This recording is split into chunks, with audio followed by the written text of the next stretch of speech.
cercle vertueux de libres penseurs.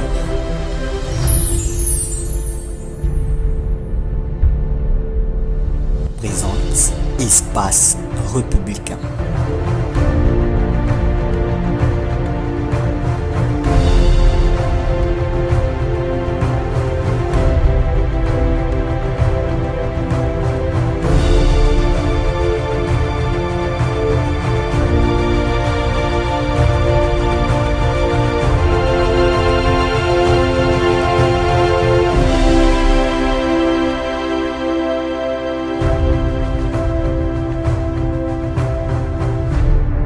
Espace républicain. Mesdames et messieurs, amis téléspectateurs, merci. Merci de votre attention pour Espace républicain. Nous sommes dans la deuxième saison de cette émission et aujourd'hui nous sommes au 7e numéro. Avec joie, je vous retrouve parce que vous nous avez donné le courage de continuer, le courage de scruter l'actualité, mais surtout de faire des analyses dans un contexte parfois d'intolérance, mais parfois aussi de compréhension. Nous sommes donc dans un pays qui cherche sa place au soleil et son peuple cherche aussi sa place dans la vie de cette Afrique qui continue.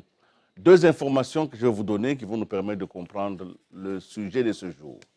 Il y a quelques semaines, le journal Le Monde a publié un rapport qui a été effectivement tiré de toutes les confidences que Edward Snowden avait mis sur la place publique.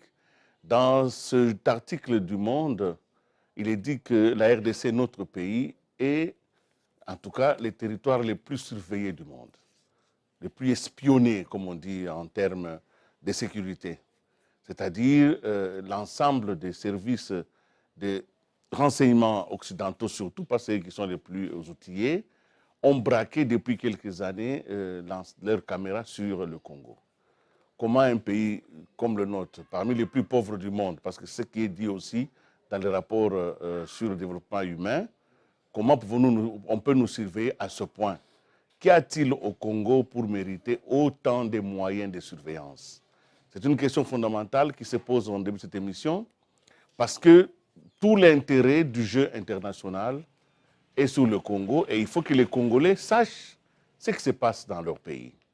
Évidemment, il y a des questions de démocratie, il y a des questions de droits de l'homme, il y a des questions de développement qui ont fait l'objet d'engagement du pays par rapport aux organisations internationales. Nous sommes membres des Nations Unies, nous sommes membres de la Commission des droits de l'homme des Nations Unies. Il est donc normal que de temps en temps, on nous interpelle.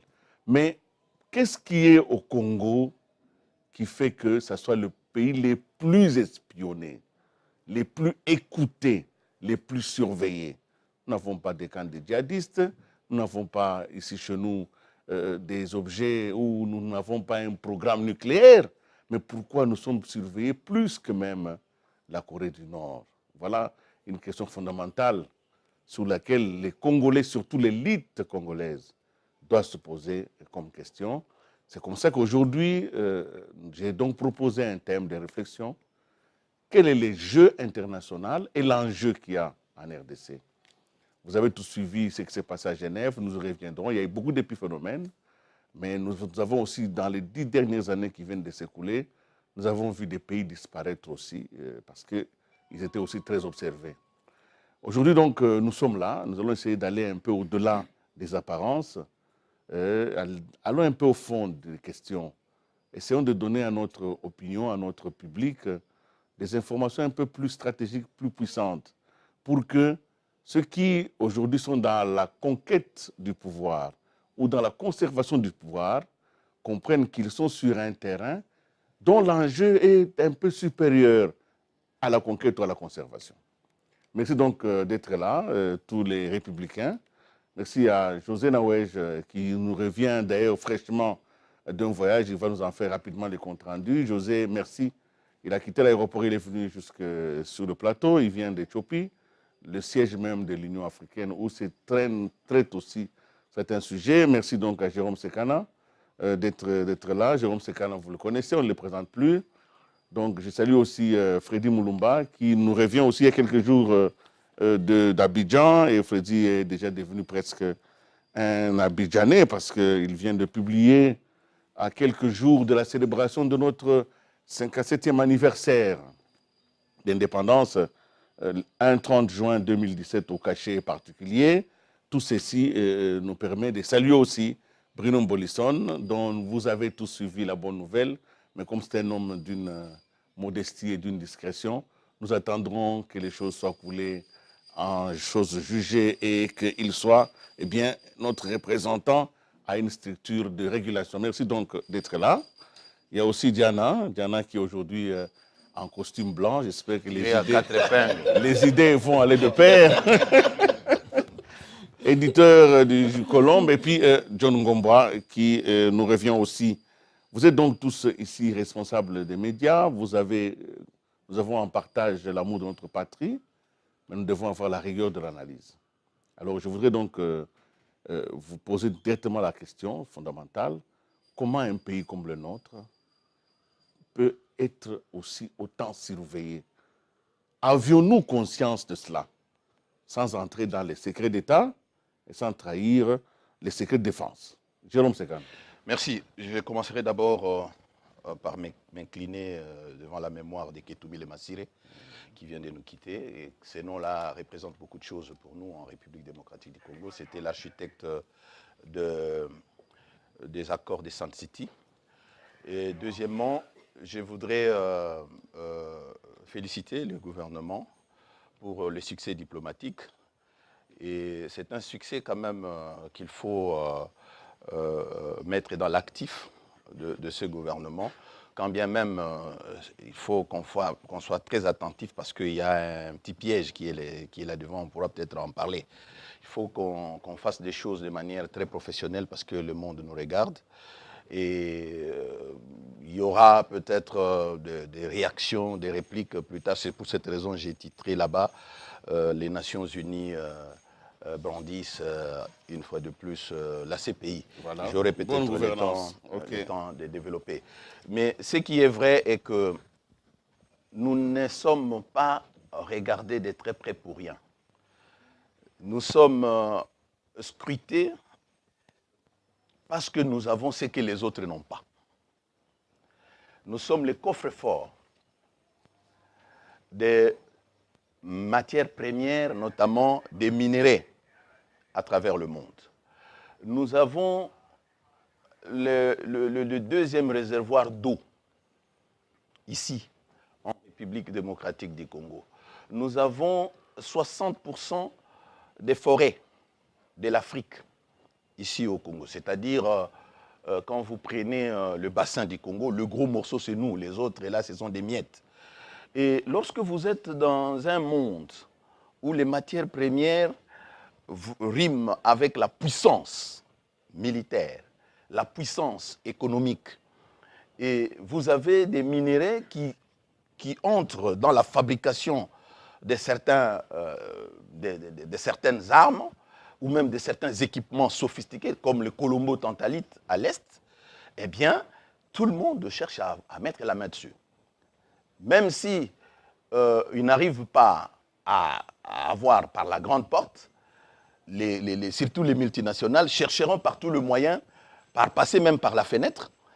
Et nous devons comprendre que nous sommes la cible de ceux-là qui se disent nos amis et même de ceux-là qui sont nos ennemis.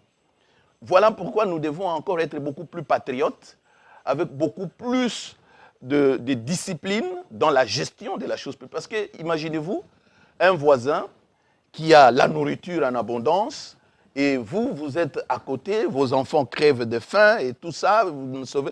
Mais la tentation est vite arrivée pour que vous puissiez aller prendre même ce qui ne vous appartient pas. Voilà pourquoi j'ai lu ce rapport-là et je vous informe, en plus du son, parce que là, ils ont fait allusion au son.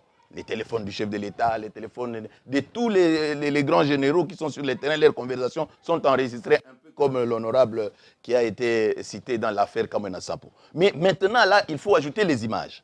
Au jour d'aujourd'hui, il y a des satellites, depuis que les dossiers Kamena Sapo a éclaté, qui scrutent notre pays et qui ont la capacité de pouvoir filmer jusqu'à 1 mètre.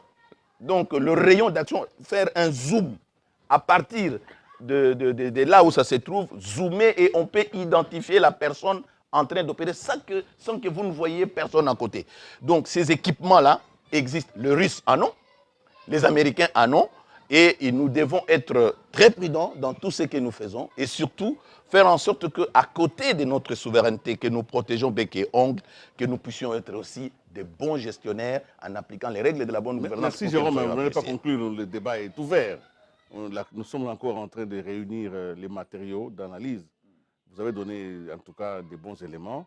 Nous sommes les coffres forts, nous avons des richesses, ça intéresse tout le monde. Faisons attention et aux amis et aux ennemis, parce que nous en sommes inicibles. Alors, Freddy Moulumba, la même question, mais en abordant peut-être un autre aspect. Oui, je pense que le Congo, en tant que pays, ça a été un État avant d'être colonie, en 1885. Le Congo est toujours, je dirais, pas victime, non, victime du capitalisme international prédateur. Il ne faut jamais l'oublier. Mais pour comprendre ce qui se passe chez nous, il faut faire une lecture mondiale. Qu'est-ce qui se passe actuellement? Je pense que c'est ce qui est beaucoup plus important avant d'entrer dans nos problèmes internes. Nous quittons un monde unilatéral qui était géré par l'Amérique vers un monde multipolaire. La Chine et d'autres puissances, la Russie, émergent. Vous avez en face, pour nous, vous avez le consensus de Pékin contre le consensus de Washington. Ça signifie quoi? Pour les Chinois, ils ne vont pas entrer dans vos histoires politiques. Ils font les affaires sans tenir compte de ces éléments-là, de morale démocratique et autres. Et pour les Américains, ils tiennent beaucoup à leurs valeurs libérales. Démocratie, bonne gouvernance, tout ce qu'on raconte là. Ce n'est pas chinois, c'est américain. Donc il y a des logiques qui s'affrontent. Vous avez aujourd'hui que les hommes politiques sont devenus plus faibles par rapport aux hommes d'affaires.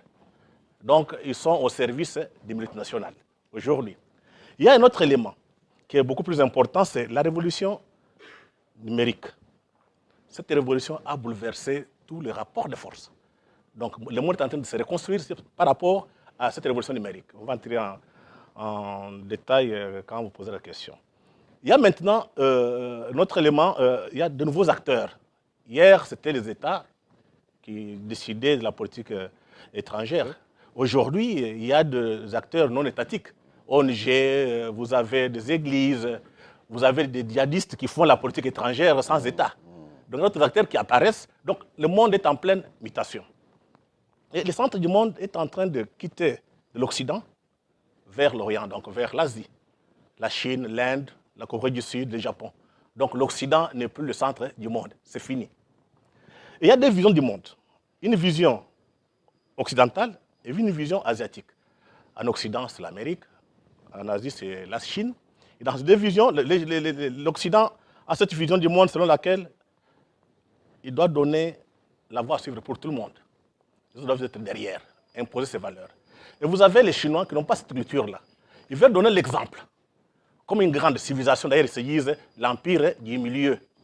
Que les barbares viennent se puiser la civilisation chez eux. Mais l'élément le plus important dans ce monde d'imitation, c'est de voir qu'il y a trois grandes puissances qui vont émerger. Ça, vous l'avez dit. Vous avez la Chine, vous avez l'Amérique et vous avez la Russie. Mais le problème, c'est l'Afrique et le Congo. Nous sommes dans un trou noir. Les Africains n'ont aucune vision. Ce qui fait que quand ils vont se battre, ils vont faire ce qu'on appelle de guerre par procuration. Ils vont seulement se battre chez nous. Et comme on a toute une histoire douloureuse, la guerre froide, il y a eu des guerres ici, entretenues par de grandes puissances, je pense que le moment est arrivé que les Africains essaient un peu de produire une pensée géostratégique pour leur pays, et surtout pour le Congo, parce que le Congo est au centre. Et si au Congo, vous n'avez pas des gens capables de réfléchir à la grandeur du Congo, il ne faut pas espérer quelque chose. Merci beaucoup, Freddy. Nous reviendrons à vous parce que vous avez quand même abordé la question malgré tout, le Congo intéresse. On investit beaucoup pour savoir ce qui se passe au Congo. Vous reviendrez là tout à l'heure. Mais j'aimerais quand même demander à Joachim Diana de réagir par rapport à cette situation géostratégique et surtout par rapport à l'enjeu. Parce qu'il y a un jeu qui se passe chez nous. Il y a des acteurs, des nouveaux, il y a des prises de position, il y a parfois des crises créées, il y a des crises d'impasse, mais il y a aussi quelque chose, il y a un fond, un arrière-fond que nous ne définissons pas, essayons de les définir. Et vous êtes en train de dévoiler déjà un peu le pan de cette action-là. Alors, vous avez la parole, Joachim. Oui, nous faisons cette émission tout à l'heure, lorsque vous avez introduit, d'ailleurs, depuis que nous étions dans votre bureau, je me suis dit, sans doute, nous faisons cette émission en un lieu sacré. Parce que vous allez vous rendre compte que notre première émission ici a été une émission inspirée. Parce qu'en fait, vous ne pouvez pas parler du Congo sans parler du fondement même de l'État congolais. Nous avions presque déjà posé ce problème aujourd'hui, à tel point que tout ce qui arrive, et nous avions déjà posé la fondation, et nous partons, nous avons des idées claires, nous avons une fondation solide. C'est vrai qu'aujourd'hui, voilà un pays, quand vous demandez aux Congolais, on vous dit, nous sommes parmi les pays les plus pauvres, c'est vrai. Mais le pays où on s'intéresse le plus. Et nous l'avions dit à notre premier, c'est le seul pays africain qui a été créé autrement. Il a été créé comme propriété de tout le monde. Et on devrait le donner à Léopold II comme simple dépositaire, mais tout le monde avait le droit de commercer sur ce pays-là. Parce qu'en fait, ils avaient trouvé des histoires dans ce pays qui ne pouvaient pas tolérer qu'un seul État, fût-il européen, puisse être propriétaire. Et nous avons toujours été l'enjeu majeur de toute guerre froide entre les grandes puissances du monde. Et chaque puissance cherche à dire, oui, dans cette guerre entre nous, nous devons avoir le Congo. Alors la conquête du Congo est devenue un enjeu important, connu de toutes ces puissances, sauf par les Congolais eux-mêmes. Voilà que nous avons connu, nous l'avons dit, une naissance particulière, et nous avons évolué. Et c'est pratiquement le monde entier qui a dit à Léopold II, non dit, avec votre politique là de couper les mains, tout ça, on risque d'être discrédité, donne à la Belgique la garde de cet enfant Congo. On a donné à la Belgique, en un moment on a dit à la Belgique, dit, comme tous les pays deviennent quand même indépendants, nous ne pouvons pas continuer à garder le Congo comme donner le Congo en indépendance, mais on va chercher les mécanismes pour que nous gardions nos intérêts sous l'étiquette de Congo indépendant. Donc le Congo est indépendant de façon nominale, mais les intérêts économiques, essentiellement stratégiques, sont entre leurs mains. Et vous avez vu que nous avons fait 31 ans de stabilité, 32 ans de stabilité politique avec Mobutu, mais de gâchis économique. Parce qu'en fait, nous nous sommes contentés, heureux, le peuple qui chante et danse, le peuple uni autour de ceci. Mais. D'ailleurs, Jean même était un grand danseur. Mais il a fait l'Institut Makata Kabo. En dessous de ça, sur le plan économique, il n'y a rien. Et voilà que l'histoire, j'ai toujours écrit que notre histoire se crée sous forme d'un drame qui se répète. Il y a les tableaux, on se répète parce que, puisqu'on n'est pas conscient, et on se retrouve dans la répétition sans le savoir. Aujourd'hui, maintenant, voilà l'histoire qui se répète. Le monde entier est en train de rentrer dans une guerre froide. Ça, c'est clair. Vous voyez l'attitude de la Russie en Syrie. Et vous allez voir ce qu'il y a comme attitude de Trump, Sisi, Poutine. Et maintenant, vous avez la Corée du Nord, sa Chine, qui aujourd'hui est puissance financière. Donc, pratiquement, comme l'a dit Freddy, en Europe, il n'y a plus rien. Voilà, nous sommes dans quelle position? De quelqu'un qui avait une femme. Donc, l'Europe qui voit que maintenant, celui-là qui convoitait cette femme-là est maintenant plus nanti que moi. Parce que d'ailleurs, l'Occident, à l'époque, disait quoi? Bon, les Chinois, là, et même ils meurent de faim, qu'est-ce qu'ils vont apporter au Congo? Mais aujourd'hui, ils se disent, non, ces gens-là peuvent aujourd'hui nous arracher le Congo, nous arracher l'Afrique, parce que nous n'avons plus rien. Alors maintenant, l'enjeu aujourd'hui est encore impitoyable, parce que, et nous connaissons tout, sanctions, ceci, cela, tout cela, c'est pourquoi, pour vous rendre compte que, un peu vous rappeler que vous n'êtes pas libre. Que nous sommes là, l'épée de Damoclès est suspendue sur votre tête, quelle que soit votre indépendance, nous devons tout faire, enquête, ceci. Tout cela ne se fait nulle part. On vous dira, non, droits de l'homme, mais regardez tout autour de nous. Quand vous arrivez chez nous avec tout ce que nous avons comme paysage médiatique, avec tout ce qu'il y a comme discours, il n'y en a pas ailleurs autour de nous. Mais c'est chez nous qu'on vous estime, non, il y a une dictature, on est arrivé. Donc, c'est une façon de trouver des prétextes, de vous fragiliser, en fait, de sensibiliser les opinions occidentales. Parce que les Occidentaux ont beau être forts, mais ils sont toujours attentifs à leur opinion internationale. Pour que l'opinion leur donne le quitus de tout faire au Congo, ils doivent d'abord montrer que c'est un pays failli, c'est un pays où les dirigeants tuent leur peuple. Il suffit que le Cameroun sa pouture dit non. Et je termine par là, les fosses communes. Oh, il y a 48 fosses communes. 53. Mais quand il y a fosses communes, ça veut dire quoi? Que l'armée congolaise a comme spécialité les fosses communes. Quand on trouve une fosse commune, c'est l'armée qui a creusé. C'est les dirigeants congolais qui ont trouvé. Donc, et tout ça, ça passe dans la tête des gens comme réalité. Et alors... Merci beaucoup, Diana. Merci. Je pose une question directe à José Nawej, qui est fraîchement quand même venu d'ailleurs, mais qui va compléter juste les débats parce que nous construisons le matériau.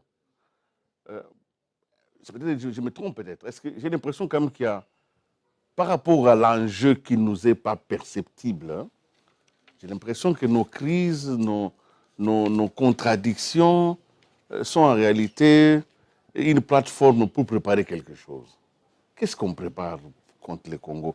Qu'est-ce qui est préparé? Qu'est-ce qui va nous être offert? Parce que j'ai l'impression qu'il y a quelque chose qui se prépare.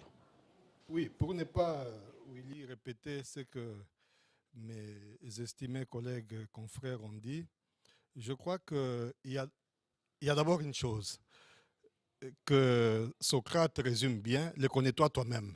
La question fondamentale, est-ce que nous, Congolais, nous nous connaissons suffisamment? Je suis presque tenté de répondre par la négative. C'est précisément parce que nous ne nous connaissons pas suffisamment que nous nous embrouillons, que nous tâtonnons, etc., etc. Un pays doit savoir se connaître. C'est le connais-toi toi-même. Parce qu'on ne se connaît pas assez. C'est quoi le Congo? On l'a dit ici, j'avais utilisé le mot ici de comptoir, et ce pays continue à être ce comptoir-là. Mais tout le problème, c'est que le Congo, jeu et enjeu de la politique internationale, ça n'a pas commencé aujourd'hui, on l'a dit ici, mais le problème, c'est qu'il y en a seulement certains qui captent cela. Sous la guerre froide, la longue guerre froide, Mobutu avait su capter ça. Mais simplement, Mobutu avait su capter, non pas pour les intérêts vitaux du pays, mais pour son confort politique. J'entends par là que Mobutu avait joué formidablement très bien, et je vais arriver au fond du problème, son rôle de rempart contre l'expansion du communisme soviétique en Afrique. Mais il l'a fait pas en intégrant le pays dans ce jeu géopolitique, mais en jouant sa personne, sa longévité au pouvoir. Ça lui a réussi, mais ça n'a pas réussi au pays. Je veux dire par là quoi? Le connais-toi toi-même m'amène à dire ceci, Willy, et quoi ça c'est important de te dire. Tout ce que nous disons là est vrai, mais tant que nous n'aurons pas compris que nous devrions devenir d'abord les sujets de l'histoire. Parce que regardez comment nous posons nos problèmes. C'est toujours les autres qui nous attaquent, les autres qui nous envient, les autres, et c'est vrai qu'ils nous envient, c'est vrai qu'ils nous attaquent. Et dans ce monde des rapaces, on ne peut pas s'attendre à des cadeaux. Mais tout le problème, c'est que c'est nous qui devrions maintenant développer l'intelligence stratégique pour nous insérer dans le jeu international et devenir acteurs et non pas subir les événements, parce que nous ne faisons que subir. Quand nous racontons notre récit national, de Lumumba jusqu'à Kabila Père, on peut aller jusqu'à aujourd'hui d'ailleurs, c'est un récit national passif. Nous n'avons pas un récit actif.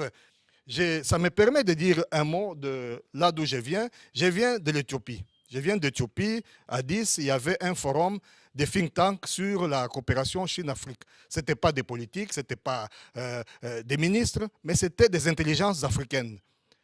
Alors, ce forum s'est fait à l'aune du livre du président chinois, l'actuel, Xi Jinping. C'est sortir de la pauvreté. Ça, c'est un cas concret. La Chine, il y a seulement 30 ans, 40 ans, était dépendant à plusieurs égards. La Chine avait des centaines de millions de pauvres. La Chine a su disons, réduire la pauvreté de manière substantielle parce que 700 millions de Chinois sur les 1 milliard 300 millions sont sortis de la pauvreté. Objectivement de la pauvreté. Ce n'est pas un discours, c'est des faits. Et le président Xi Jinping a fait un livre où, avant de devenir président, dans les années 88-89, il a dirigé lui-même une préfecture, l'équivalent d'une région ici. Une région qui était très pauvre. Il est arrivé là-bas et il a avec l'aide de cette population, il a su sortir cette région de pauvreté. Si on vous montre les images de la région qui s'appelle Mindong d'il y a 30 ans et d'aujourd'hui, c'est comme le jour et la nuit. Ça veut dire quoi? Ça veut dire qu'il y a un problème fondamental, Willy, que nous avons, c'est un problème d'intelligence stratégique. Très bien. Cette intelligence stratégique vous impose de connaître les jeux des autres. Or, le Congo a quand même des amis traditionnels. Le Congo, c'est quand même la France, la Belgique, les États-Unis. Nous avons parlé à une certaine époque de la Troïka. C'était ceux qui accompagnaient le Congo. Nous avons eu beaucoup de résolutions au niveau des Nations Unies, du Conseil de sécurité, grâce à la France. Mais on a quand même vu que une certaine rupture est intervenue qui va au-delà du simple fait que l'on défend les droits de l'homme. Alors je voudrais quand même savoir, Bruno et John qui n'ont pas encore parlé, je sais que vous faites des recherches sur la diplomatie internationale. Mais en ce qui concerne la France, par exemple, quel est le problème? Parce que c'est quand même un des alliés, mais vous savez, la France, l'Union européenne, aujourd'hui, avec le Congo ici, c'est les régimes des sanctions, c'est les régimes des menaces, c'est que, bon, vous n'avez pas fait ça, allez, vos biens sont gelés, les États n'ont pas d'état d'âme. Alors, comment l'état des passions et des sentiments a pu prendre les dessus sur la raison froide? Avec la France, qu'est-ce qui se passe? Oui, voilà. Donc, je présume déjà que sur le plan international, il n'y a pas d'amis, hein, il n'y a que des intérêts. Et dans les cas d'espèce, la relation de la République démocratique du Congo et la France, elle est aussi caractérisée par ça. On remonte déjà dans l'histoire. Selon les recherches que j'ai faites, j'ai découvert que les rois Léopold II, il y avait une clause secrète. S'il se dessaisissait de la gestion du Congo, il allait la céder à la France. Et lui, il a cédé à la Belgique. Et cela a créé un précédent depuis. Et normalement, la France et la Belgique se disputent un peu le Congo, dans la mesure où le Congo représente pour la France un important champ d'expérimentation de son hégémonie par la culture française. De un. De deux, la République démocratique du Congo représente aussi un danger pour la France, dans la mesure où la France a un pied dans l'Afrique de l'Ouest, et si le Congo, la RDC je veux dire, n'est pas très bien maîtrisé, la France risque de perdre ses intérêts, rien qu'à côté, à Brazzaville.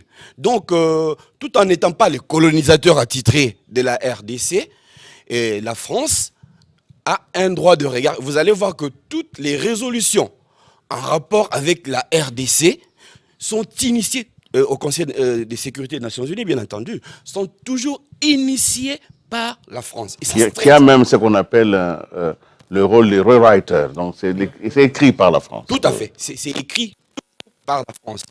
Alors, et quand on regarde par exemple à la fin de la guerre froide, la France avait perdu un peu la main sur la RDC parce que en ce moment-là, la France s'est retrouvée en face des États-Unis d'Amérique, la France soutenant la FPR et puis et le président Mobutu, et l'arrivée de Laurent Désiré Kabila a été, on va dire, un échec diplomatique de la France.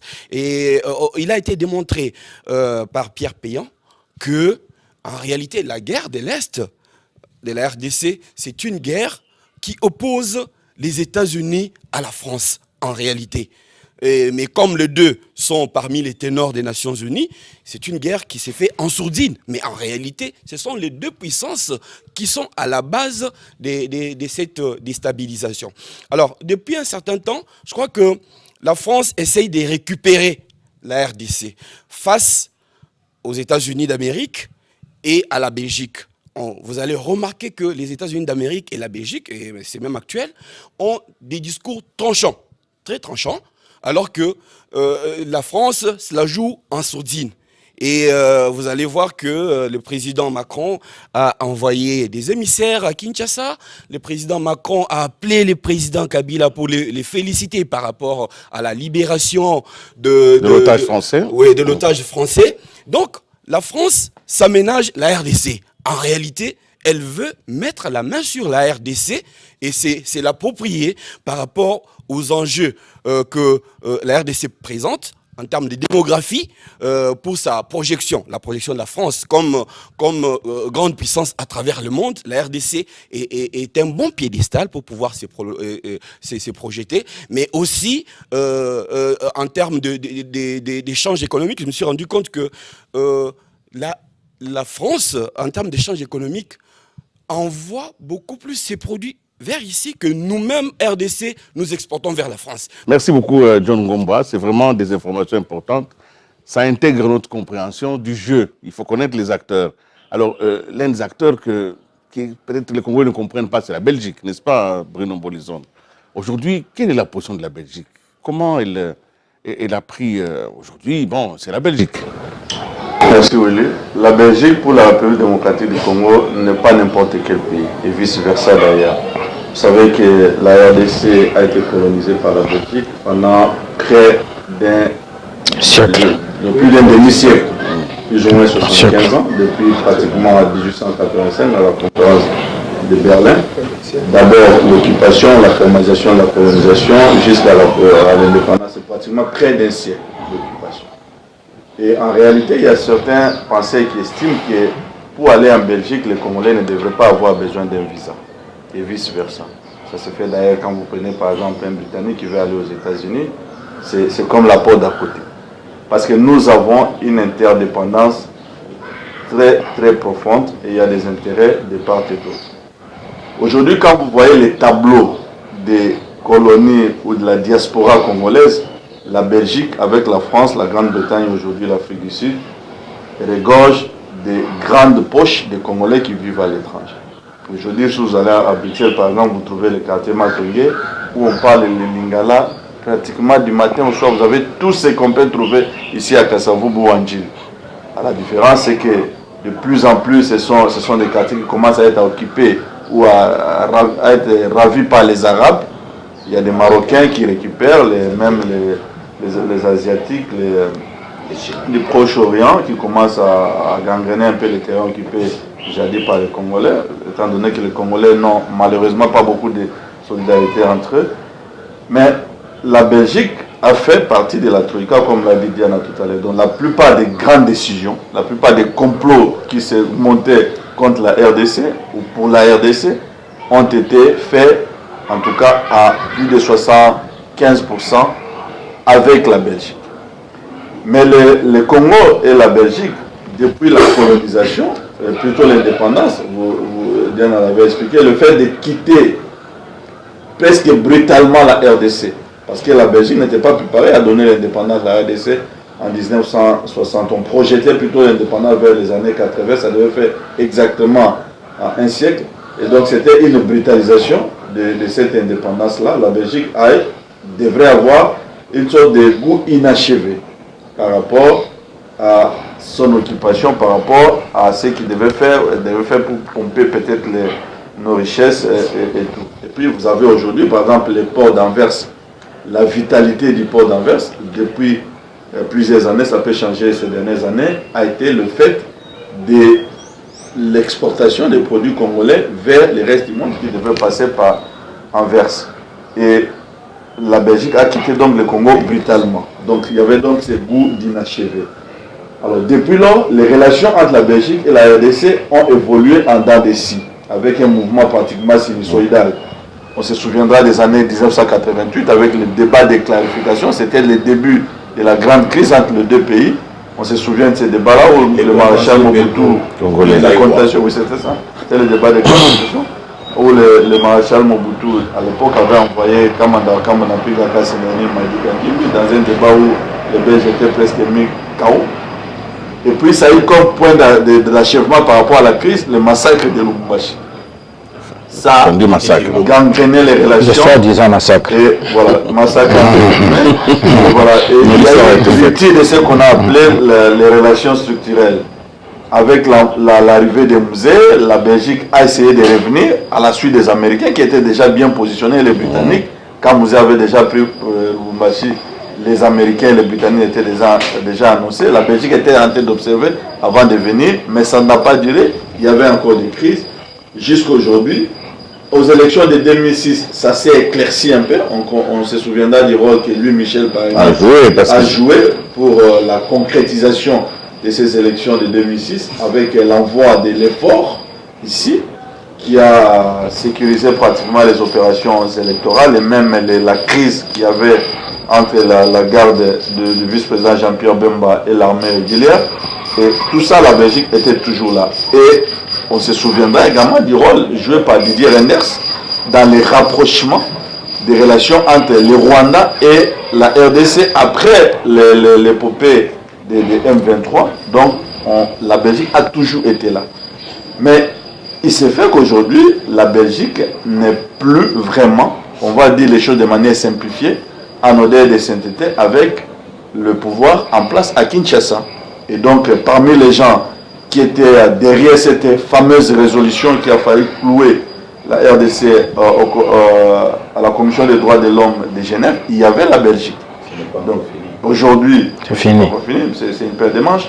Mais aujourd'hui, donc, tout en saluant la revitalisation de la diplomatie congolaise, il faudra que la RDC compose avec la Belgique, voit comment intégrer la Belgique dans les rangs.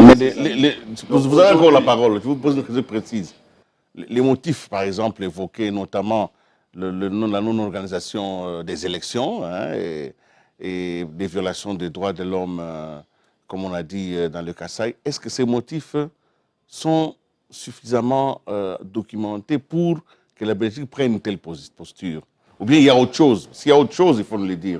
Oui, il y a autre chose, parce que c'est suffisant pour prendre une telle posture, ou bien il y a autre chose? Je ne saurais peut-être pas reprendre ce que Jérôme Sekana et Freddy Moulumba ont dit, c'est-à-dire qu'au-delà des intérêts visibles, au-delà par exemple des déclarations visibles, il y a des raisons souterraines que peut-être nous ne maîtrisons pas. La RDC aujourd'hui doit s'adapter. De la même manière que pendant un certain moment, pendant longtemps, la Belgique a été l'allié de la RDC, il faudra que le gouvernement congolais puisse s'adapter. Je l'ai toujours dit, puisse s'adapter. Parce qu'aujourd'hui, on ne peut pas cloisonner les mondes pour dire que non, les Occidentaux ont beaucoup mangé, nous nous tournons vers la Chine. Non, c'est pratiquement mathématiquement impossible. Qu'est-ce que signifie pour vous s'adapter? S'adapter, c'est-à-dire qu'on a parlé de la diplomatie agissante. Il faut aller. Merci, vous avez déjà dit. C'est entendu. Disons, je nous rappelle que nous sommes tous des journalistes, donc des analystes. On ne peut pas avoir posé les problèmes et ne pas les conclure. Voilà. Ne faisons pas des langues de bois. Nous savons très bien que depuis 60, que la RDC était dans les girons occidentale. Nous savons très bien, Freddy vient de le rappeler ici avec beaucoup d'à-propos, que depuis un certain temps, nous entrons dans un nouveau monde. Mais dans ce nouveau monde, on y entre comment?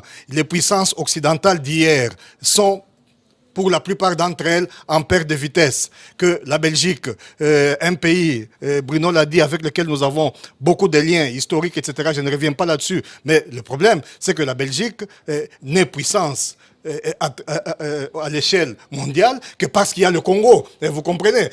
Sans le Congo, la Belgique ne pèse pas beaucoup. Nous devons le savoir. La France est une puissance moyenne et qu'à l'international, au niveau du monde occidental, il y a ce qu'on appelle la division du travail. Il a sorti le mot de sous-traitance. Il n'y a pas de contradiction majeure entre les États-Unis, la France, les États...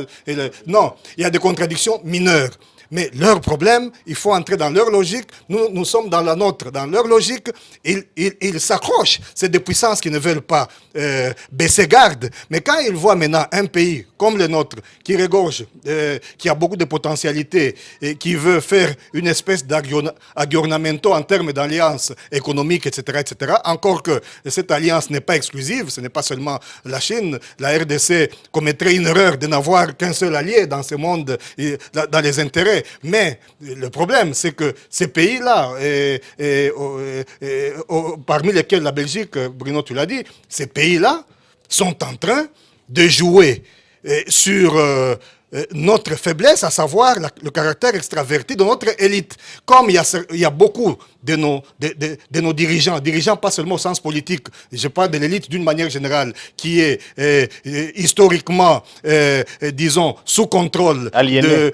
Oui, aliéné, mais en tout cas, sous contrôle de ces puissances-là. Ils jouent sur ça et ce n'est pas nouveau. Et d'ailleurs, même l'élite qui est au pouvoir actuellement, même les gens qui sont au pouvoir, mais eux aussi ont joué. Le problème, c'est que eux aussi ont joué la même chose. Le vrai débat dans ces pays, et je me répète, je crois que c'est important, ce n'est pas ce que les autres font de nous.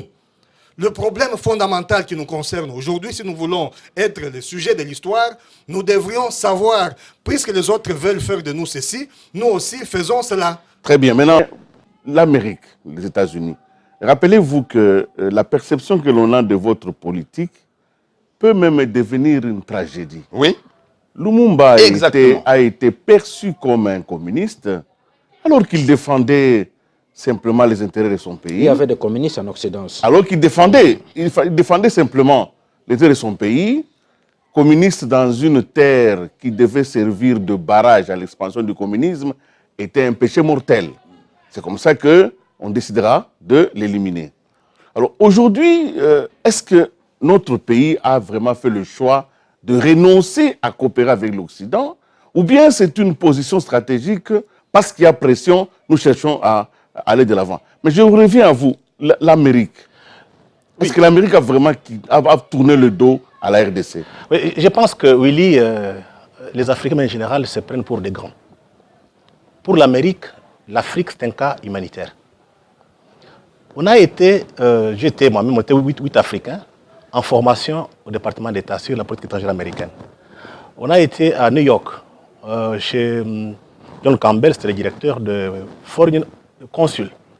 C'est un think tank américain qui pense un peu le monde pour les intérêts américains. Je lui ai posé la question. Comment vous armez les Rwandais contre notre pays alors que vous faites des affaires avec nous? Il me répond ici, c'est question de lobbying. Et deuxième chose, pour les Américains, ils peuvent faire de bonnes choses, donc, ils peuvent faire des affaires en Asie, en Amérique du Nord, gagnent beaucoup plus. Mais l'image que vous donnez ici, pour les hommes d'affaires, n'existe presque pas. Il n'y a pas de marché. Vous avez la catégorie de ce qu'on peut appeler le gouvernement. Le gouvernement américain, c'était donner les valeurs occidentales américaines chez nous. Droits de l'homme, élections, bonne gouvernance, tout ce que vous connaissez là.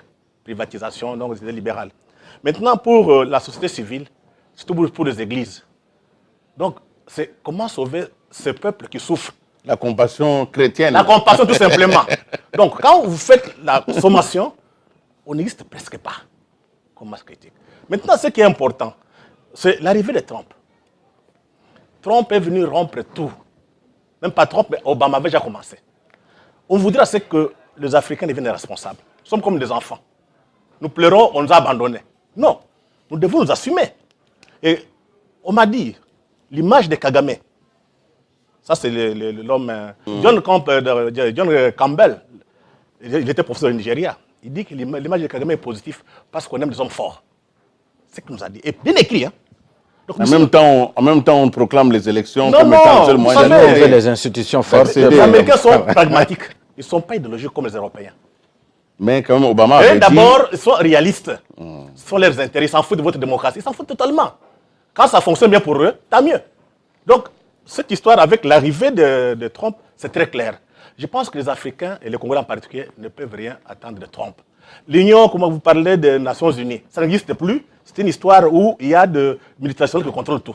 Et dernièrement, la France avait proposé une résolution pour qu'on forme une sorte de police, d'armée un peu, avec 5 États dans le Sahel. G5. Ça a été rejeté par l'Amérique. Les Américains ne sont pas d'accord avec la vision. Et vous verrez, Merkel était à Washington. Si j'avais suivi la conférence de presse entre Merkel et Trump, Merkel parlait de l'Afrique, il y a des États, il faut aider. Trump a dit que ça ne nous concerne pas. Donc il faut que les Africains se préparent. Au lieu de pleurer, qu'on s'organise pour qu'on s'assume. Je ne pense pas que si on veut donner à manger à nos populations, il faut que les Blancs viennent nous dire ça. Ça pose un problème. Très bien. Donc, nous devons nous assumer nous-mêmes. Alors, je vais vous donner une dernière information qui va nous permettre de conclure cette émission. C'est toujours publié par Le Monde, mais c'est une information sur les contrôles des matières premières. Vous savez que la Chine a consolidé son achat d'une des grandes mines de notre pays l'année passée, Tenke Fungurume. Tenke Fungurume, c'est 62% des réserves de cobalt. Et vous savez qu'avec l'engagement de la Chine dans les questions environnementales, la Chine n'a pas quitté le COP21. La Chine est vraiment engagée à transformer son économie pour être moins polluante. Donc, nous allons vers la mutation des batteries. Nous allons aller vers des batteries électriques. Nous allons transformer dans les 20 prochaines années notre économie mondiale sur base des matières qui sont encore au Congo ici. Ce qui fait que, d'une certaine manière, la Chine va avoir une avance sur les autres nations. Alors, notre pays, la RDC, est au carrefour de ce choix. Aujourd'hui, la menace, elle est posée, l'enjeu est connu. Par rapport aux ressources, par rapport aux alliances, comment faire pour que le Congo reste Congo en entier, tout en préservant ses rapports avec ses alliés traditionnels et tout en n'étant pas dépassé par l'opportunité qu'offre la Chine. Ma question, elle est précise et ça va nous permettre de conclure cette émission. Je commence par ceux qui ont compris, vous allez finir. Hein, à droite, on commence par Bruno, très rapidement. Merci beaucoup. Ma question est précise. Pour moi, c'est un enchaînement. J'ai dit qu'aujourd'hui, on ne peut pas cloisonner le monde. Les relations internationales font qu'il y a une interdépendance totale. Les pays, les intérêts s'interpénètrent. La RDC doit développer une diplomatie, doit développer une stratégie de communication extérieure et doit bien se faire comprendre à l'extérieur du pays. On ne va pas prendre le gros de la diaspora congolaise qui est en Amérique, qui est en Belgique, qui est en France, qui est en Grande-Bretagne, aller les déverser en Chinois, en Singapour. Ils n'iront pas, parce qu'ils sont habitués là-bas. Et s'ils ne comprennent pas bien les réalités de leur pays, ils peuvent constituer un danger, vous l'avez dit. Et donc, il faut développer une diplomatie, il faut bien communiquer, développer les lobbies comme le font les autres pays voisins. C'est important pour que...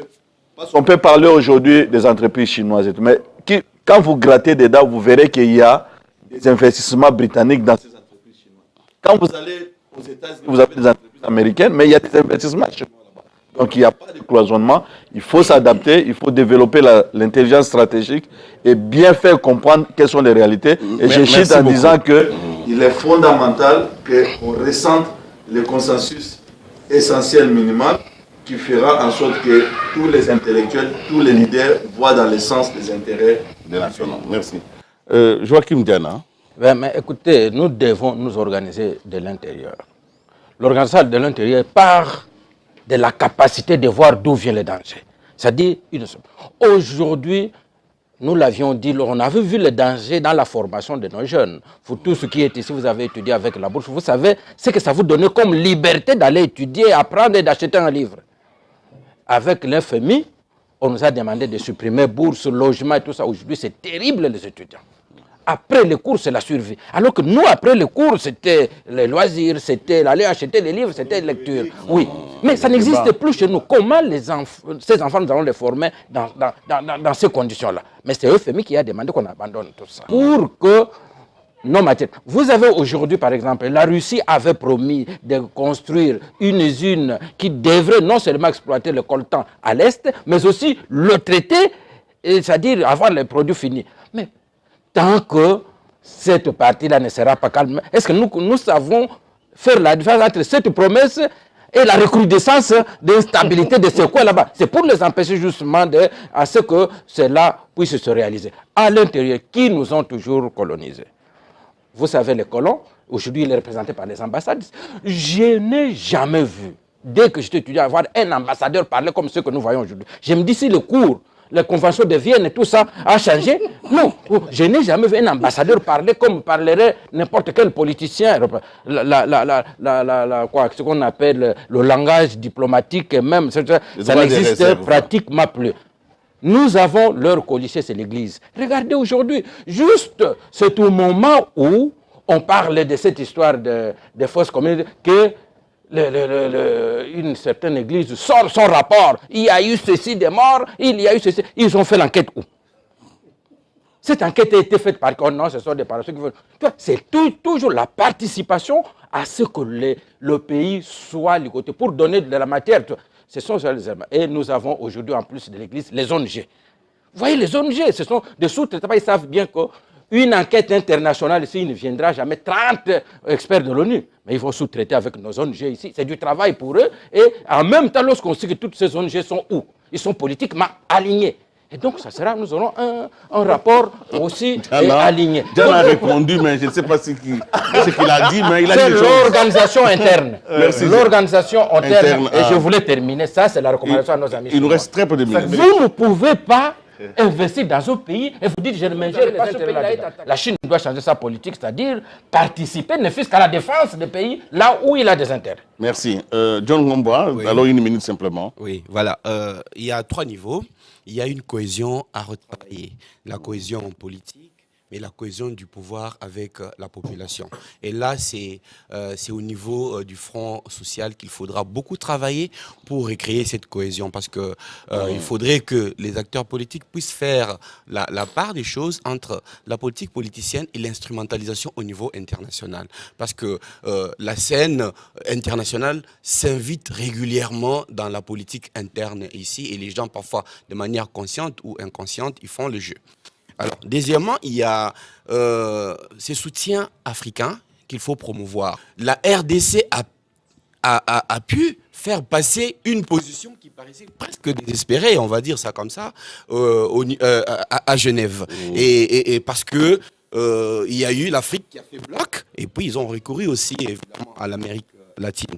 Et puis, ça veut dire qu'il faut qu'on travaille beaucoup sur les lobbies au niveau international, les négociations, savoir parler. Et de ce côté-là, nous ne sommes pas encore très, très forts. Nous attendons d'être attaqués pour pouvoir réagir. Il faut être proactif et ne pas attendre seulement en cas de crise pour pouvoir sortir et lancer son lobby.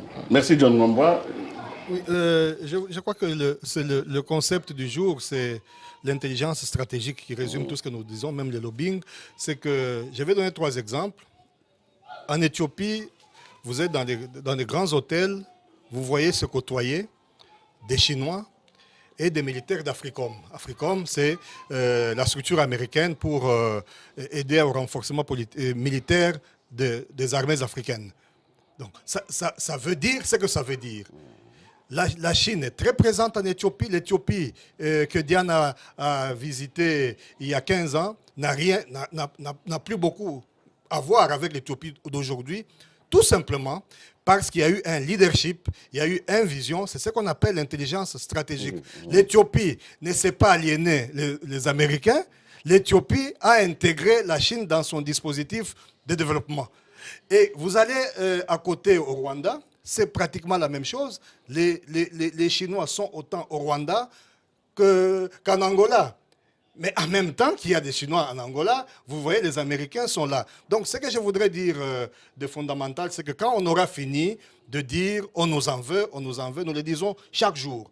On a tué tel, et chaque jour, puisque nous le savons, qu'est-ce qui nous reste maintenant? Ce qui nous reste, chers amis, c'est de faire comme tous les grands pays l'ont fait, le développement, s'en sortir, c'est un triangle. Vous avez les ressources. Si vous n'avez pas les ressources naturelles, c'est notre cas, mais vous avez les ressources humaines. Vous avez en bas, vous avez la stabilité. Il faut créer les conditions pour devenir stable. Et vous avez de l'autre côté la gouvernance. Ce n'est pas. Est-ce que quand vous sillonnez Kinshasa, vous voyez il y a des trous? Est-ce que il y a des trous parce que les Belges nous en veulent? Non, c'est parce qu'il y a un problème de gouvernance. Et donc nous ne devrions pas non plus pleurnicher plus que de raison. Le plus important chez nous et tout le problème que nous avons, notre maladie de tous les jours, c'est que nous avons une élite, et nous compris, l'élite c'est nous aussi, une élite qui n'arrive pas à prendre l'exacte mesure des enjeux qui sont ceux du pays. Merci beaucoup. Oui. Jérôme Sekana. Moi, je pense que les amis ont presque tout dit. Il y a un problème de gouvernance, mais il y a aussi un problème d'intelligence stratégique. Vous savez, j'ai eu la chance de visiter Freeport-McMoRan. C'est le siège à Montmorency. Freeport-McMoRan, c'est la maison mère. Je réponds directement à votre question. La maison mère de Tenke Fungurume qui a vendu Tenke Fungurume aux Chinois. Et j'ai compris beaucoup de choses là-bas. Ce qui est vrai est que les Américains ont vendu après avoir récupéré leurs capitaux et obtenu même des intérêts. Mais c'est nous qui étions distraits. Est-ce que vous savez que la vente, l'argent que Freeport-McMoRan a sorti pour acheter Tenke Fungurume, mais l'État congolais n'a même pas reçu 30% de fruits de la vente. Et la faiblesse, c'est à qui? C'est à notre administration fiscale. Ça, c'est un exemple. Et quand vous regardez de très près, nous avons le droit de coopérer avec qui nous voulons. La Chine, qui est aujourd'hui un partenaire incontournable, qui, même les Occidentaux vont chercher l'argent là-bas, a le droit de travailler aussi avec. Mais ça dépend de nous. Si nous avons une mauvaise gouvernance, nous ne savons pas faire correctement le travail, nous osons croire que l'argent va continuer à nous échapper comme ça et nous ne saurons pas investir dans le développement et on continuera à nous exploiter. Deuxièmement, le lobby. Moi, j'ai participé avec des confrères et des compatriotes à New York et à Washington, j'ai même les images, où on a essayé de faire en sorte que nous puissions faire entendre la voix de la République démocratique. Les lobbies des pays qui nous entourent, notamment du Rwanda et tout ça, est très fort par rapport aux nôtres, parce que nous sommes désorganisés. Donc, les lobbies auxquels on fait allusion, pour que nous puissions être respectés de l'autre côté, il faut nécessairement que ce soit une affaire d'État. La plupart des Congolais qui se trouvent dans des institutions internationales, dans presque toutes, ils sont arrivés à ces fonctions-là par eux-mêmes. Donc, il n'y a pas même une politique de placement. Ce qui fait qu'on nous ravit même nos quotas dans ces institutions-là et nous sommes faibles. Merci. C'est la fin de l'émission. Je serai très court. Oui. On ne se trompe pas de cible d'ennemis. Le Congo est victime du capitalisme international prédateur et non de la bonne gouvernance. Deuxième élément, je voudrais que les Congolais comprennent, il faut qu'il y ait un rêve congolais. Quel rêve qu'on a? On peut simplifier. Les gens qui doivent être libres, indépendants et qui vivent mieux, le bien-être. C'est ça que le peuple attend. Mais ça demande qu'il faut que le Congo soit indépendant. Il ne faudrait pas que des individus, des fonctionnaires viennent donner des leçons au Congo. Moi, ça m'étonne de voir que les gens qui n'ont aucun pouvoir légitime sur le plan international viennent donner des instructions à notre gouvernement. Ce sont des choses qu'il faut dire non, mais ça n'empêche pas qu'on se critique nous-mêmes. Ce n'est pas normal qu'on les gère très mal, qu'on gère très mal le pays. Il faut les gérer correctement pour atteindre les rêves congolais, donner à manger à notre peuple. L'émission est terminée. J'ai récupéré la parole pour la remettre aux téléspectateurs qui vont juger, qui vont débattre cette question. Nous avons donc eu le privilège d'entendre sur une question essentielle la RDC. Il y a un jeu qui se joue en RDC. Chacun de nous joue un rôle, quelque part. Chacun de nous est acteur. Mais est-il conscient de l'enjeu? Sait-il si ces actes ont un impact sur la vie de la nation? Chacun de nous doit jouer son rôle et protéger cette nation. Pour terminer, j'ai quand même une bibliothèque économique qu'on nous a envoyée ici par notre ami. Il présente les livres d'Henri Kissinger, L'Ordre du Monde. Il y a les livres de Di Champi qui nous est présenté pour sortir de la pauvreté, dont a parlé tout à l'heure notre ami José Naouej. Il y a les nouvelles guerres, l'état du monde en 2015, Bertrand Badier, Dominique Vidal. Mais il y a aussi comment, il y a les livres de Jacques Attali, Vivement après-demain. Mais il y a aussi comment sera le monde dans les 20 prochaines années. Alors, ce rapport est rédigé par le Conseil national du renseignement américain imagine le monde de demain en prenant en compte l'ensemble des connaissances disponibles sur tous les continents. Pas moins de 2500 spécialistes et consultants de 36 pays ont collaboré à ces documents. De cette synthèse découlent 3 scénarios possibles. Comment sera le monde en 20 années? Un monde en proie au protectionnisme et à l'isolationnisme, un monde dominé par quelques grandes sphères d'influence et blocs régionaux, ou enfin un scénario mettant en avant la naissance d'un monde dans lequel les États auront moins de pouvoir, contrairement aux entreprises, aux réseaux sociaux, aux églises, aux associations. Penser les futurs, et je termine par là, aide à vivre les présents et à agir. Nous avons essayé de penser les futurs et de penser nos responsabilités. Merci d'avoir été à Espace Républicain. Nous espérons que vous êtes chez vous en de très bonnes conditions pour agir, pour que notre pays aille de l'avant. Au revoir et à la prochaine.